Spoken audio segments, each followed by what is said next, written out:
Bum, ba, bum. And we are live once Okay. again. Hello. Hello. Well, I'm a little less live than you are, but Oh, I don't here's know. hoping. I don't know about that. Well, today, happy Tuesday, April the 7th today, kids. Thanks for joining us. And thank you for all of your birthday wishes for Martin for this past weekend. Today, we have a fascinating young man and a book. We've been fighting each other over the book. I actually went and got the Yeah. digital version so we could read it together. Introduced by none other than our dear friend Buzz Bazzini from the BeatlesBookstore.com. Jim joked that Buzz is the associate producer of today's episode, so there you go. Jim Windolf is our guest today, and he's an American journalist and author known for his work in magazines and his writing about major cultural figures like the Beatles and Bob Dylan in this particular episode. He's a features editor at the New York Times. He's published articles, reviews, essays, and humor pieces in Vanity Fair, The New Yorker, New York Magazine, Rolling Stone, and many others.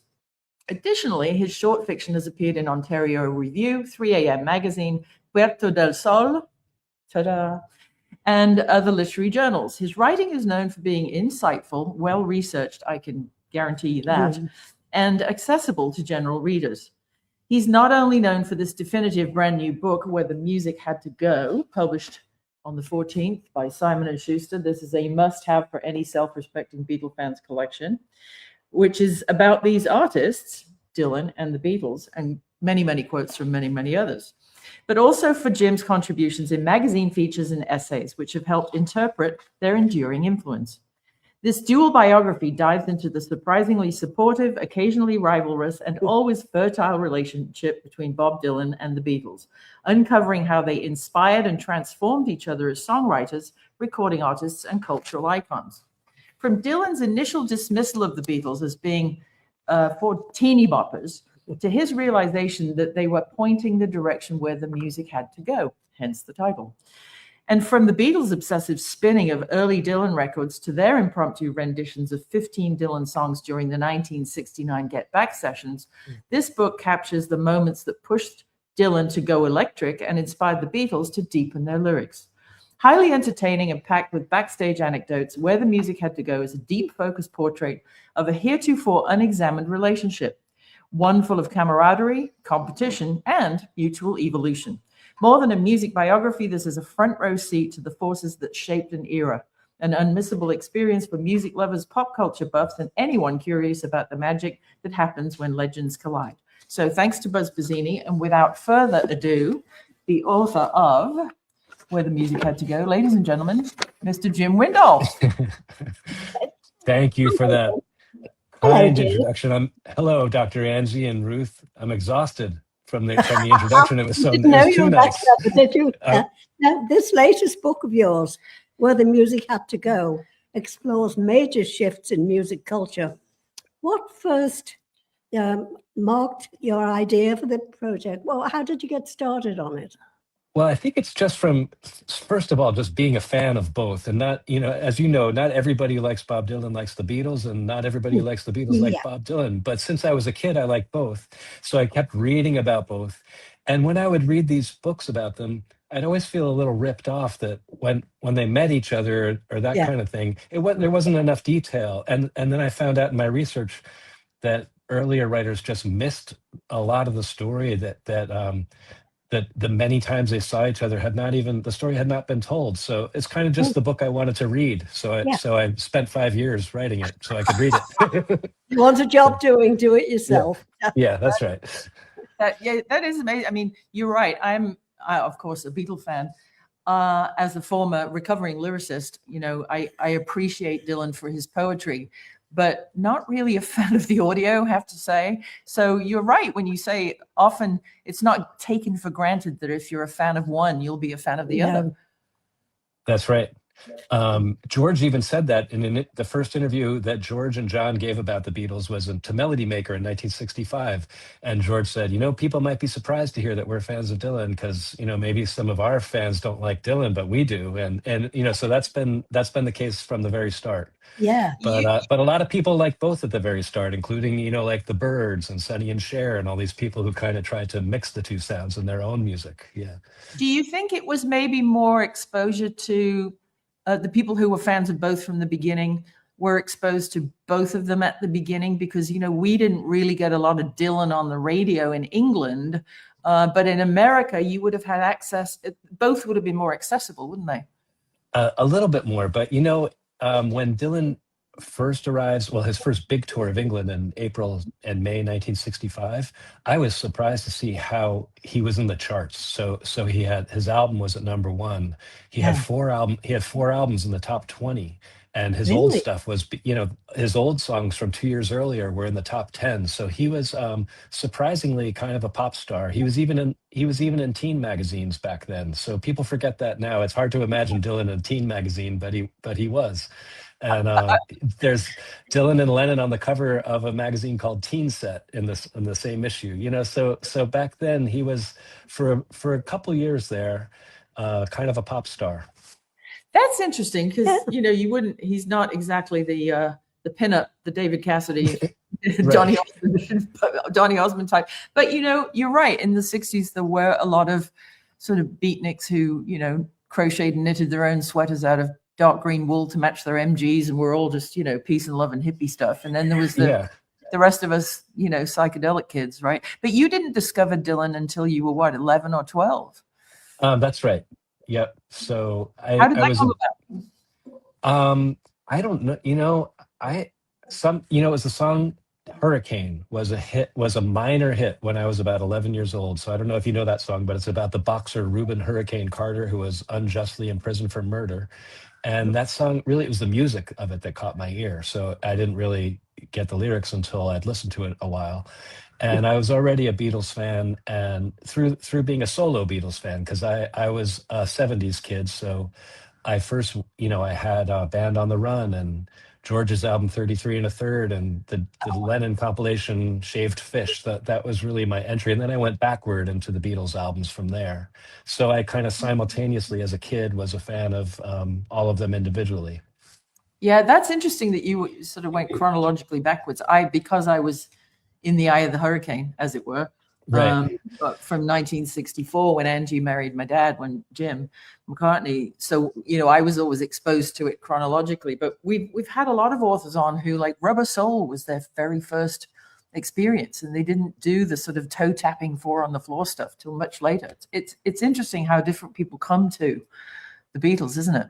Yeah. Yeah, you know those albums, they're called the Red and the Blue albums, those kind of greatest hits albums. So they came out in 1973 when I was 9 years old, and those were huge. And I think a lot of people my age, that's how we became Beatles fans. And Right. those albums were Alan Klein's idea. So for all the bad he might have done, at least he might have created another generation of Beatles fans with those two albums. Well, I think he was one of the first in the music business to try and, you know, get more juice from the same orange, right? And so That's right. he was the re-release king. Yeah. And everybody in those days used to sort of frown on a greatest hits, because they would say, "Oh, the fans have already spent the money; they've already bought it; they're not going to buy it twice." Well, Right. fool me once. Now it's hard to buy an album that doesn't have, you know, the fourth version that we didn't release at the time. You know, now it's almost confusing, I think, when people get albums now, because there's so many alternate tracks. It's like when you're buying a Right. Charlie Parker album or something, you've got alternate take 4, you know, and Yeah. sometimes I just want to hear the original album and that's it, you know. Exactly. Yeah. And the title, Where the Music Had to Go, it's intriguing, isn't it? What does it mean to you on a deeper level? I mean, why Where the did music you had to choose go? that Dylan quote for the title? Yeah, because Dylan started out not liking the Beatles. So when he first Yeah. heard he did listen to pop radio stations in New York in early 1964. And then about a month later, after he dismissed them, he said, "They're for teeny boppers." And then he was on a road trip in a station wagon with 3 other guys, and he heard their songs coming blasting out of the radio, and suddenly it made sense to him. And he described that moment to somebody a few years later, and he said, "I realized they were pointing the direction where music had to go." So it's no accident that he soon straps on an electric guitar about a year later. So it's really the key moment to me of when the two things came together. You know, and they both were, and then the Beatles took their music to a place that was more Dylan-esque after they became fans of Dylan's. Oh, Yeah. absolutely. I mean, did your research for this book change the way you listen to not just their music, but other people's music? Do you sort of look at it and go, well, the zeitgeist was this, and maybe this song was, revolving around something in history or a certain person, or? Yeah, and you can really hear how other bands of the time are trying to fuse the two sounds, which becomes known as folk rock. But it's really interesting if you really get deep into those years, 64, 5, and 6. The Byrds, Sonny and Cher. One thing that made me laugh was how much the Beatles and Dylan both had friendships and interactions with Tiny Tim. If you're Oh, and some of your yeah, so they genuinely liked him. Tiny yeah. Tim spent time at Bob Dylan's house. There's film footage of Tiny Tim there that I saw at the Bob Dylan Center. And Yeah. then right after George Harrison spends Thanksgiving with Dylan in '68, they wrote songs together during that time. He goes to New York, and Tiny Tim is in an apartment in New York with George Harrison recording for the Beatles' Christmas album that year when he sings "Nowhere Man," and For and that.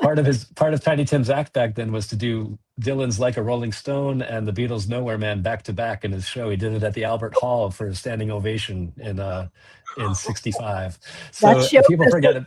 Yeah, yeah. So everybody around them is kind of taking bits of Dylan and the Beatles into their own act, and yeah. the Byrds did it, maybe less amusingly than Tiny Tim, but and other groups too, not to the present day, but for many years after that. What a character. I wonder if Miss Vicky is still a thing. Didn't he marry her on, was it the Jack Parr show or the Johnny Carson Yeah, show? it was on Johnny Carson on the Tonight Show. It was one of the biggest ratings events of the Tiny Tim and Miss Vicky. yeah. He was kind of the Weird Al of his day, wasn't he? Yeah, he really was. And he loved this old stuff. He loved music from the 20s and 30s. And when he was a little kid, it's just because his parents were a lot older than he was, and they had actually a gramophone in his house. He grew up in Manhattan. And so when other kids are listening to rock and roll, he's listening to, Rudy Valley and stuff like that. And the thing that he didn't know, but Dylan and Paul and all those, they knew that stuff too. They loved that stuff as My much dad as Tiny Tim did. Yeah. Yeah, So it's absolutely. very funny. Yeah. That is funny. I shot a And pizza. you remember the song Winchester Cathedral at that Oh, time. That absolutely. so it's the kind of the same moment where that old stuff was coming back for a minute. And then Winchester Cathedral, I think, was co-opted by Peter Cook and Dudley Moore. Oh, yes. Do you remember they did it at the Edinburgh Festival? And I think it was a BBC radio play hit for Pete and Dud. And that was the way it was. Yeah. So Tiny Tim was huge in UK England, pop culture. Yeah. And when I got here, I was working for a photographer and now director called Norman Seif, who's an incredible photographer. He's photographed everybody. And he was directing Pizza Hut commercials. And so I got to work on a Pizza Hut commercial with Tiny Tim.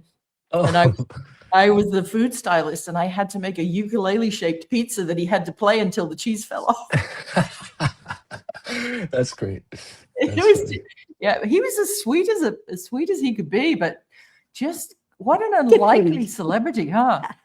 Yeah, he really was. And the thing that made me laugh was just that, I only mention it because it's one of these unexpected things that who knew that Dylan and Paul and John and George too, were all, interacting with Tiny Tim right around the same time. And it's just funny.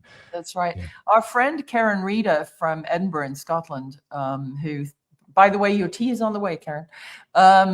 He is saying the Beatles and Dylan both connect to Marlene Dietrich. Paul McCartney used to sing Dietrich's signature song, Falling in Love Again, Can't Help It, during the band's residency in Hamburg. And Dietrich sang Die Antwort weiß ganz allein der Wind. The answer only knows the wind only knows. Do you know if Dylan was a fan of Dietrich? And of course, both Dylan and Dietrich are on the Sgt. Pepper cover. Oh, yes. That's a great question. I don't know. I mean, Dylan loves old music, but I don't know any particular connection between him and Dietrich. I'd have to look it up. It wouldn't shock me, but I'm trying to think. I think Nico did a Dietrich song, and Dylan was close with Nico, so I'm sure he was aware of Dietrich, but I don't know anything specific. Yeah, that is amazing. So, was there a particular moment in your discovery outside of Tiny Tim that really took you aback when you were doing your 5 years research? Is there one particular standout moment that just shocked you when you discovered it? I don't know if it's a shock, but it was close, a surprise at least. How much Dylan thought about the Beatles through his entire life. So, my book begins with in 2009 with him visiting John Lennon's childhood home Yep. as a tourist. And then, but there are other things where in 1985, he plays Come Together with Tom Petty and the Heartbreakers. Oh, yeah. In 1990 at a concert, he played Nowhere Man. In 2004, he's one of Dylan's famous songs, Tears of Rage. He starts singing it to he starts adding new lyrics that mention Strawberry Field and Penny Lane. Oh, And this happened, and then he records a Paul song in 2014. And so it's something that I think people know that Dylan influenced how John and Paul wrote lyrics and helped George become a songwriter, but they may not realize how deep Dylan's affection for the Beatles ran, and it's just something that stayed there through his whole life. Speaking of Dylan and Paul, how on earth did you get your hands on this letter that Paul wrote to Bob Dylan, which is featured in the book?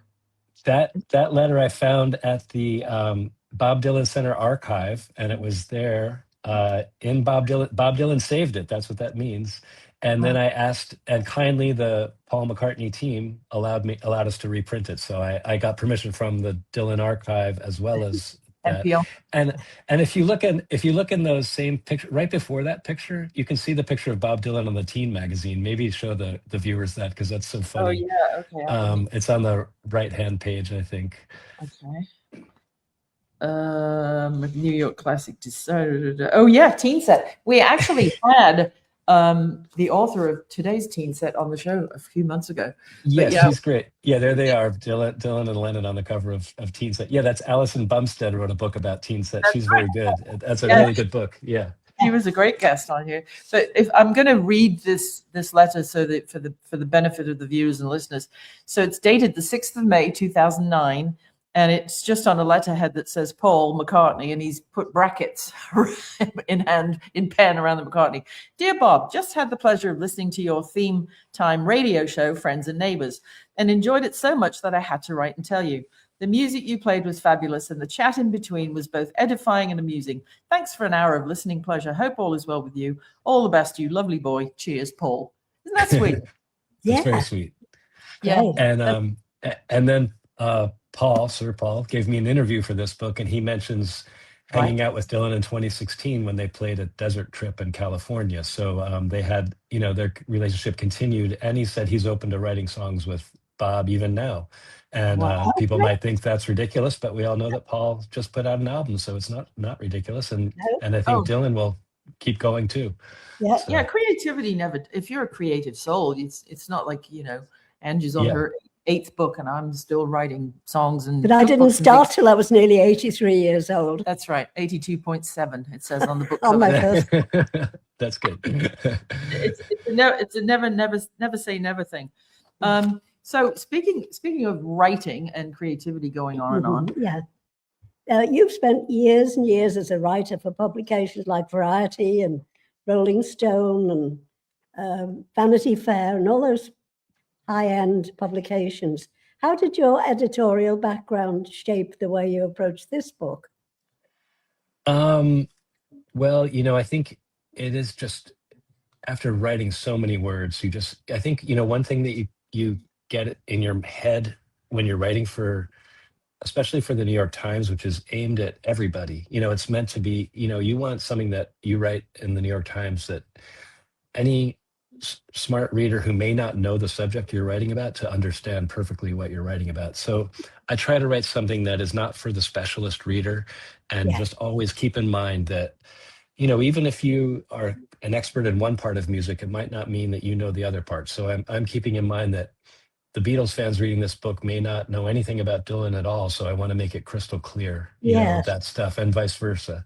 And I always think writing's better that way because it just makes things more clear if you're not writing for insiders. If you have a welcoming tone to bring in everybody and make sure that, everything's clear. So I think just clarity And also, when you write for these publications, you have to get your facts right, or you'll be sued and you'll be fired. So you also learn how to be accurate. Hashtag So, consequences, yes, yeah, which seem to be missing in lots of places these days, but we yeah. won't go. Oh, yeah. That's funny. Mhm. George Harrison, a fascinating quote to me, one that stood out. George is quoted in your book as saying that he thought John's Norwegian Wood was to him, to George, very obviously a Bob Dylan song. And then afterwards, Dylan's song, Fourth Time Around, seemed to be the same kind of structure. Does it strike you as such as the listener? Yes, I think those two songs are very much alike. And I think Really? Dylan wrote the song Fourth Time Around as a message to the Beatles, and especially to John, to say, like, get out of my territory. It's a little too close. So he, we call it trolling. They didn't have that word back then, but Dylan is trolling the Beatles by taking the melody of Norwegian Wood and writing his own song, which has the same basic scenario. Norwegian Wood is about a night gone wrong between a couple, and so is Fourth Time Around. And even the first night Dylan played that song, another guy in his band said, "This sounds so much like Norwegian Wood. What are you doing?"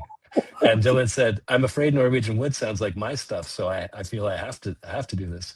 And when Dylan played that song in concert in England that year, that the year that it came out, I went back to the old music papers, and it wasn't yet on an album, so the critics would say, and then Dylan seemed to play the Beatles' Norwegian Wood, and if the Beatles were in the audience tonight, they would have been flattered or maybe embarrassed to hear his version of their song. So it was so close that critics thought maybe this is Norwegian Wood. So That's wild. You see, it's about you say it's about a night gone wrong between a couple. I thought it was about a hooker in a bathtub, but what do I know?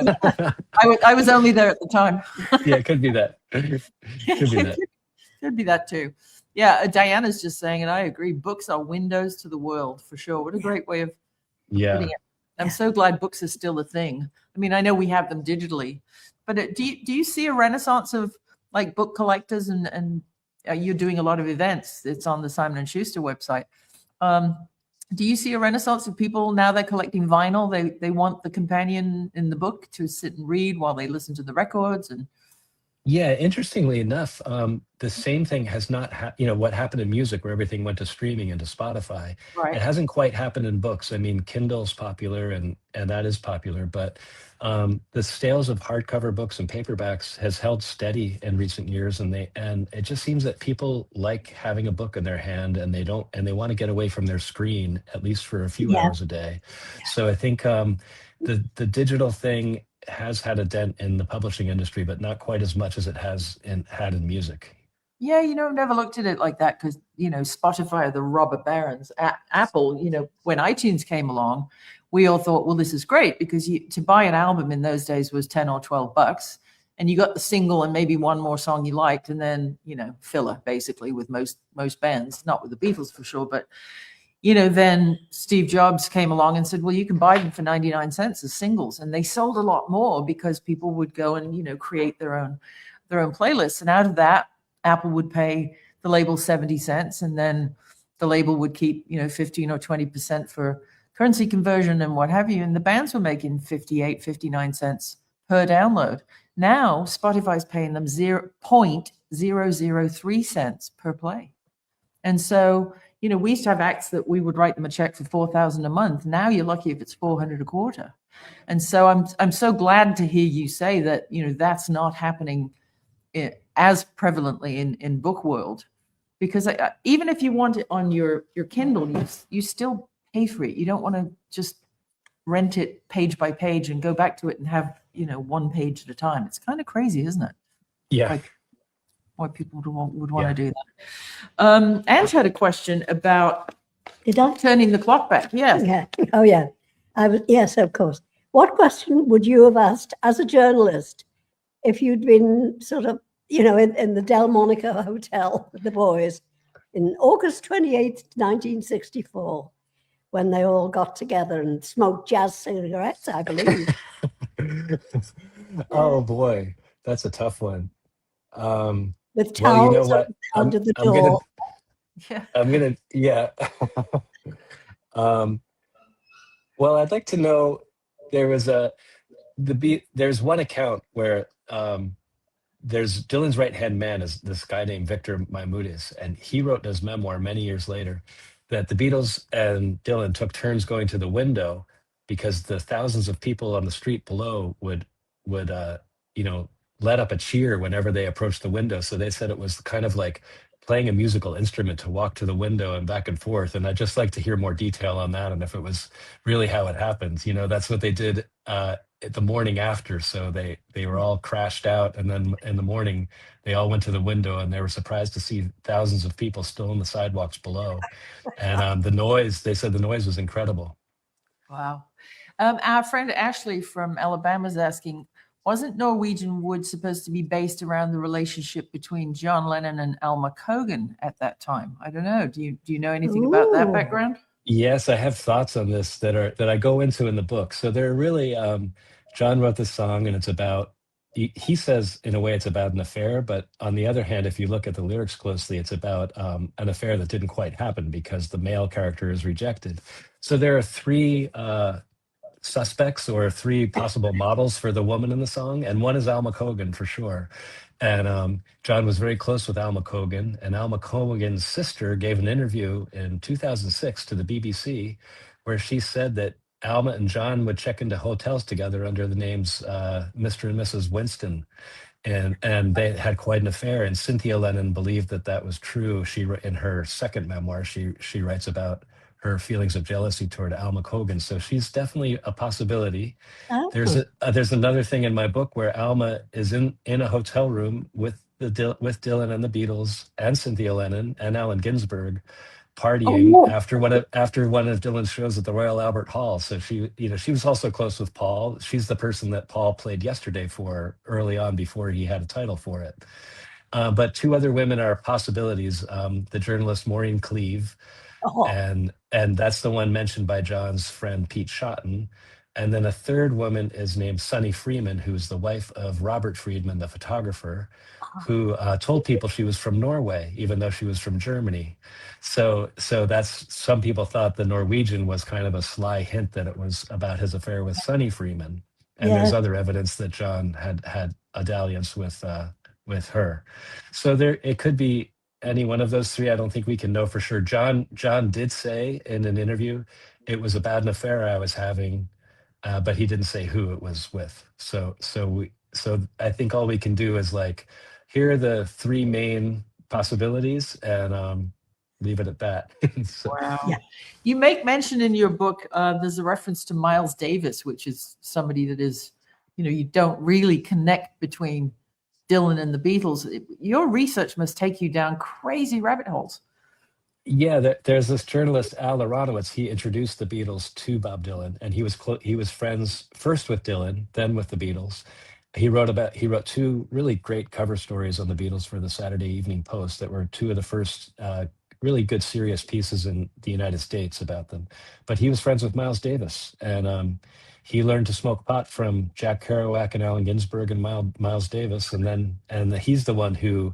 It's not, people say Dylan turned the Beatles on to pot, but really Al Aronowitz had a lot to do with it too that night at the Delmonico. Wow, that must have been quite the night. I mean, there are rooms and times and flies on the wall, but that would have been one of them. We lost our dear departed, lovely friend and journalist and writer Ivor Davis last week, and God rest his soul. What a lovely man. Right. And he was one of the very few people in the room the night the Beatles met Elvis. Can you imagine that? I mean, yeah, that's amazing.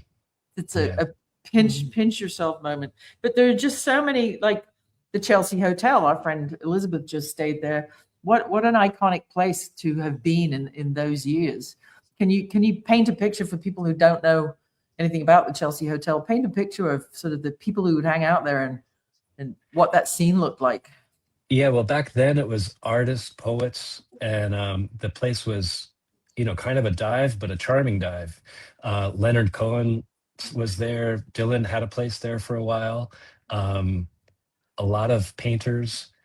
The Indian novelist R.K. Narayan lived there when he was in New York.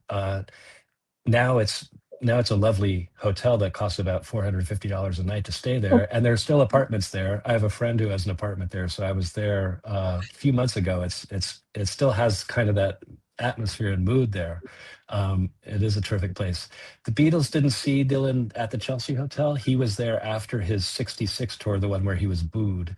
Right. And he was in pretty bad shape, and he was there for about a month before he left to go up to Woodstock and live there for about 5 years after that. Wow. Mhm. Yeah, I mean, there are just so many names in your book that are the reference. I'm surprised it only took you 5 years. I'm just going through the index. You know, you've got the Bentley Boys, Irving Berlin, Pete Best, Alf Bicknell, the chauffeur, who was an old friend of ours who used to rescue me when I was 5 years old out, you know, backstage. He'd carry me aloft, or Mal Evans, because, you know, the fan crush would inevitably happen Rocking the car, at the stage door and rocking the car. That's amazing. Well, Yeah. poor Alf. There's a story I meant because I want to show. A funny thing happens where the Beatles and Dylan both quit being on the road at the same time because for similar reasons. Really, he had death threats mixed in with the booing and all that stuff. But there's a story at the Houston airport where the Beatles land at about 2 a.m. in Houston, and the fans charged the plane, and the pilots were afraid they were going to kill somebody, and they turned off the engines, you know, these were propeller blades whirring. And then the plane came to a stop, and the fans leaped up on the wings and surrounded the plane, and the Beatles were stuck in there for 45 minutes. And when the Beatles came out, they didn't put a staircase up to the plane because they were afraid of the crowd. They put a special truck with a hydraulic lift, and Alf Bicknell was standing next to Paul, and the fans were so crazy they were throwing stuff. You know, even though they loved the Beatles, they were throwing stuff. And Alf Bicknell got hit in the head with a heavy lighter, and he almost went over the side, and Paul caught him. So I was just in the book. I just want to illustrate how rough it got on the tours for both Dylan and the Beatles that same year, and that's one story that I thought really illustrated that moment. Well, we were at home one Sunday night in Heswell on, you know, Wirral, just outside Liverpool, sitting at the kitchen table, and we all just, you know, cleared up dinner, and we're all sitting having a cup of tea before bed, as you do.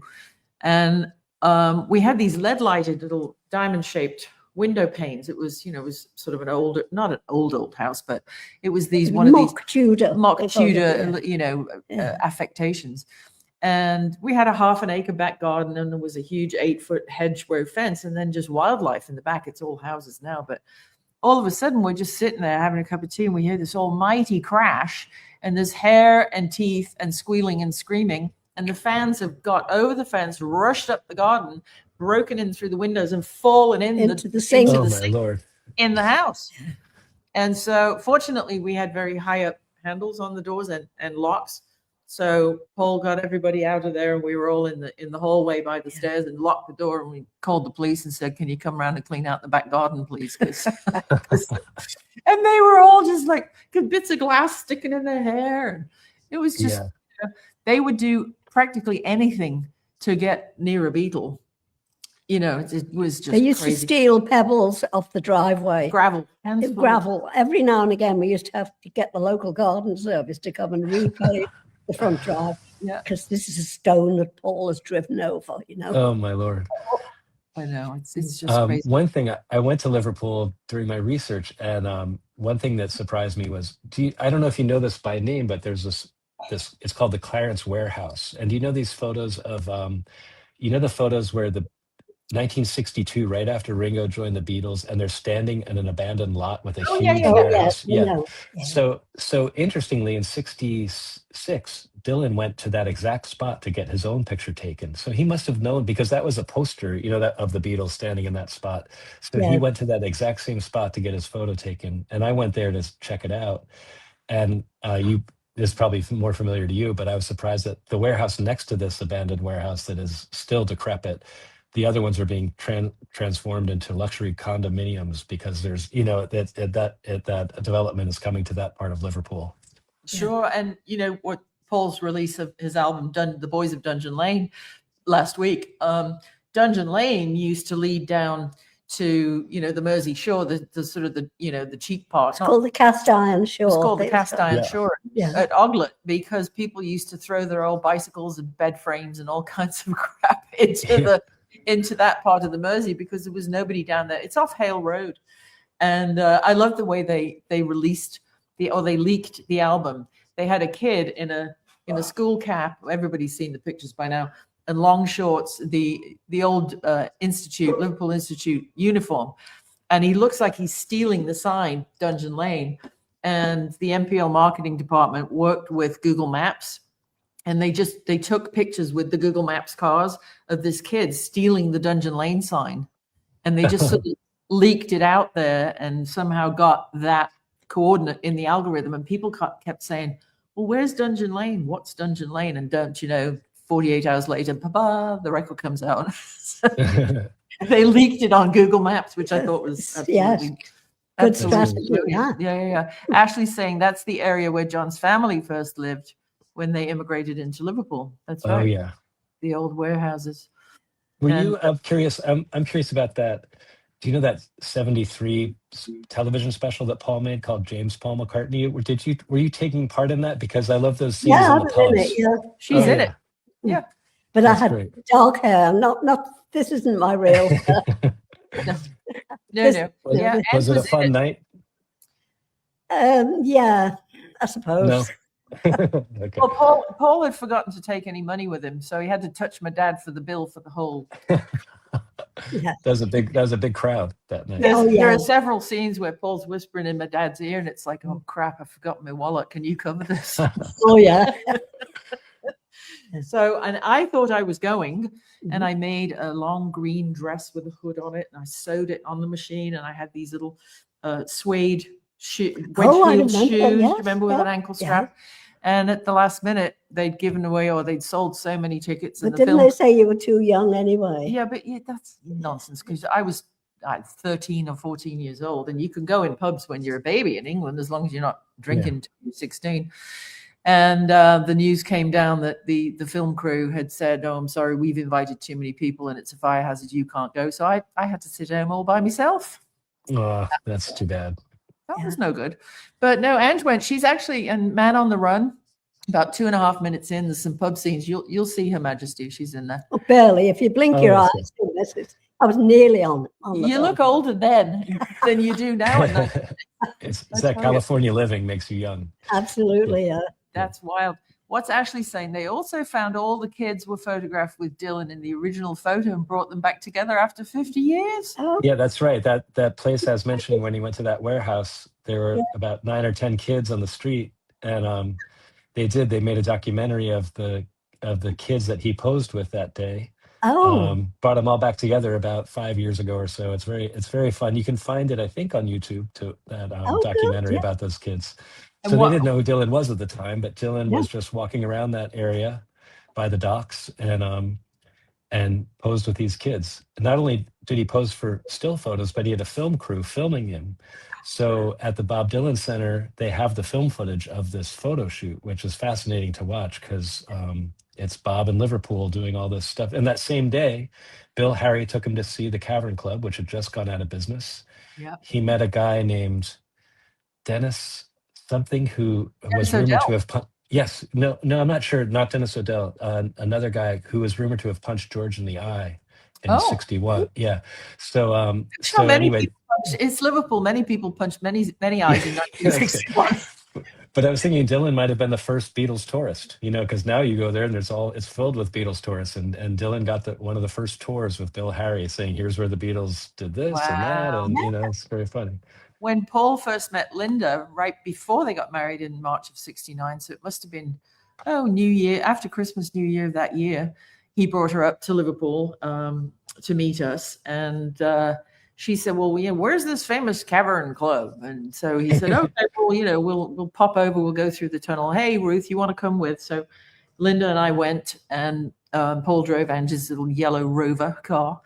And we went and we parked near Matthew Street and went down, and the cleaning lady was letting herself in. And she recognized Paul, it's 1969 by this time. And he said, hey, can I come in? I want to show my girlfriend. I've got my little stepsister with me. Can we come in? And she said, oh, well, it's going to smell like Dettol, love, because I'll be washing the floors. It's going to be stinky down there. I've got to get rid of the smell of cigarettes and beer. And so Linda and I literally sat in the wooden chairs in the cavern, and Paul got up and he played the drums, and there was a guitar there, and he gave Linda and I just this little concert, and then we, wandered down Matthew Street, and then we went to somewhere and bought a pair of Bang & Olufsen speakers because he said the speakers we had at home were crap. Didn't you go to the cathedral, one of the cathedrals? We went to to Paddy's Wigwam. We went to the old cathedral, and we went up on, again, he used his Maca charm, and he took Linda and I up on the roof, so we had a full 360-degree view of Wirral, because it was a rare clear day when it wasn't pissing with rain. Oh, nice.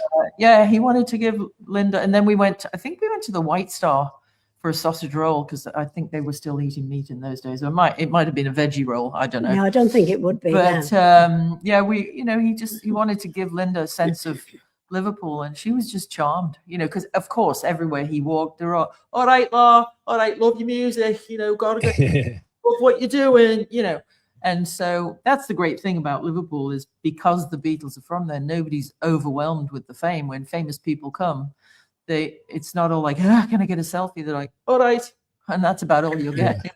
That's good. So yeah, that was a fun day out for sure. What's he saying? You're never too young to be with the family to be at the pub. Exactly. Not in Liverpool. There's no such thing as too young. Back to Dylan for a second. Yes. In 1961, the New York Times critic described Dylan as a cross between a choir boy and a beatnik. Does he strike you as that? As either one. Yeah. Yeah, especially then, he kind of had a baby face, and so he did give off that vibe back then. And right at the same time, that's when the Beatles were at the Cavern, and their first review said something similar, where they said the Beatles never seem to care about the audience reaction, and yet they always say thank you. So it's the same thing, where they're slightly rebellious, but also kind to the audience. And the same with Dylan. He's a beatnik, but he's a choir boy. So they both had both sides. Yeah. Yeah. It's the dichotomy of those two things in one sentence. It just jumped out to me in your book. Yeah. So looking ahead, do you see yourself continuing to explore music journalism and relationships between, iconic people of an era, of a zeitgeist, or are there other cultural subjects calling you for what do you spiritually feel is your next book, music or not music? I think really, it's like I said, this is the book I wanted to read, so I was obsessed and had to write it. I don't think I'm going to write another book like this, honestly. So I'm working on a novel, and I might do that. I've written a lot of music journalism. I did a big story for Vanity Fair on the Rufus Wainwright and his family. I've written on Robert Plant for the New Yorker, and Elvis Costello I've interviewed a number of times, and Nick Lowe. But those are all, I don't feel like any of those topics that I want to write a book about. So I think this is probably my only music book, but never say never. Who knows? Unless something grabs, some idea might jump out at me. But this was a very long time obsession that finally I had to do it. 5 years. So Elvis Costello, of course, famously is another son of a Scouser, another Merseysider. Yes. And also he's a son of Beatles and Dylan as well in his music. He has both in his music. Right. Yeah. Mm-hmm. And his father was a band leader, wasn't he? No, he was a drummer in Joe Loss's band. Oh, he was a drummer in Joe Loss was the band leader. Didn't Costello have his own band? I think. Yes, Ross McManus, he sang with Joe Loss's band. Right, of course. Yes. And then there's a British TV commercial you would know better than I do I forget what it's for, and he was the voice of the TV. It's a song. There was a jingle in the 60s for, I think it was some food product that he was Ross McManus, Elvis's father, sang the jingle, which I think a lot of people know him for. Oh. So, I'll have to look that up. I'll have to look that up. And interestingly enough, even though, the Elvis Costello that we all know and love was sort of that 80s post-punk, I don't know how you can't really pigeonhole Elvis Costello, can you, from a genre perspective? Not anymore, now that he's worked with the Brodsky Quartet and Burt Bacharach and Paul McCartney and everybody, so he's toured with Bob Dylan and opened for Bob, and and he's married to Diana Krall, right?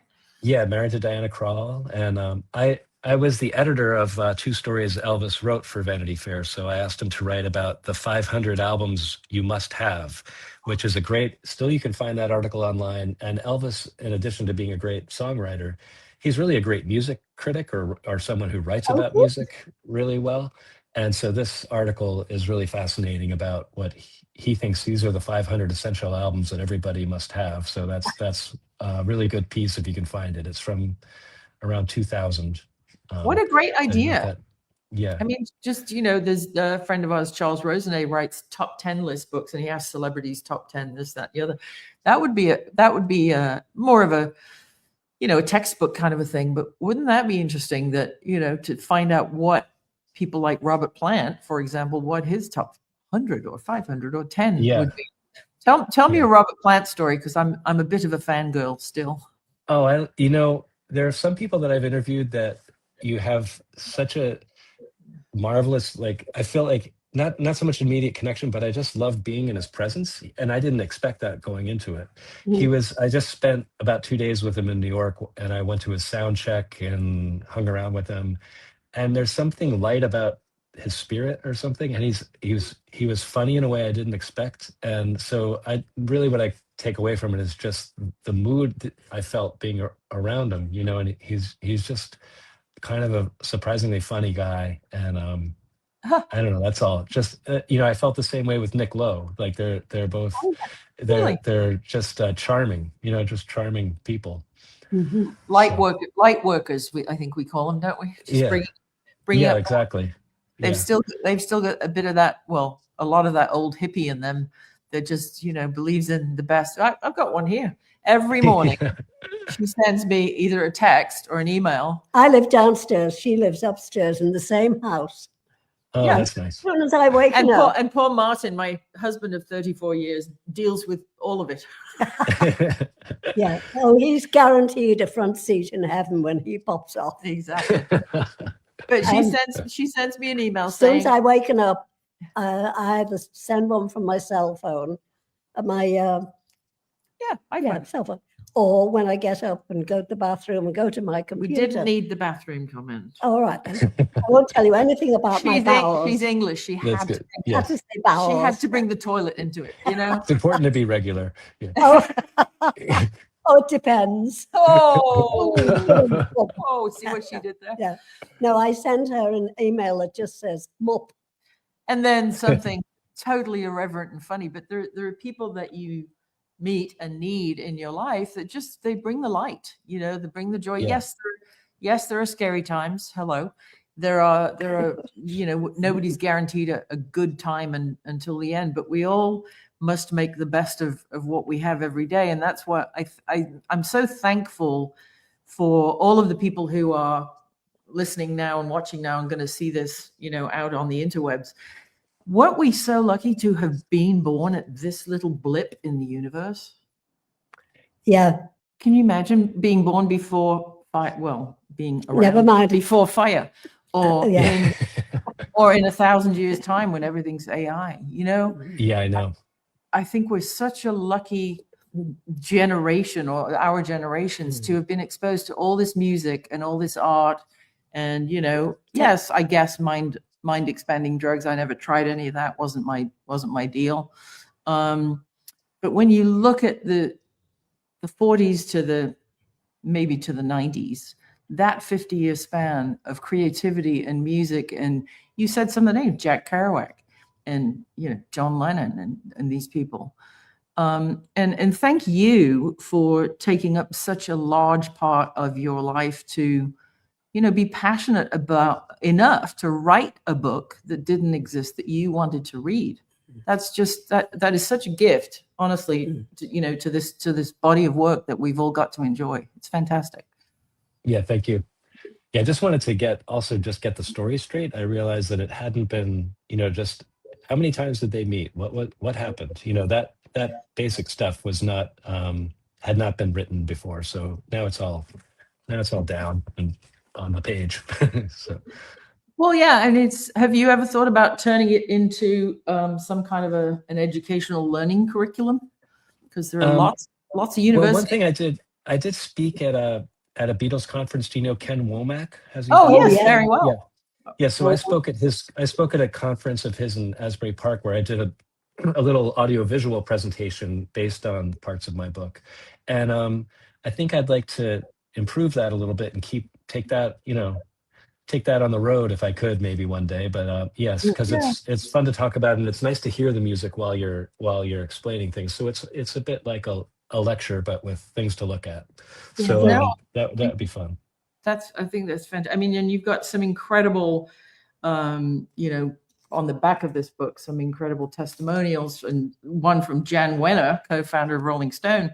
The friendship between Bob Dylan and the Beatles and how they influenced, competed with, and revered each other is meticulously, which I will agree with, lovingly told in this delightful history of a magical world in an historic era. And, this guy, Jan Wenner, he knows from Rolling Stone. He knows some of this stuff. So Angie and I, 11 thumbs up. Thanks so much to Buzz Bazzini for bringing Jim Windolf into our world. And it's keep doing that whole lecturing thing. If I can help you in any way, I've got some connections. Be happy to carry on the conversation.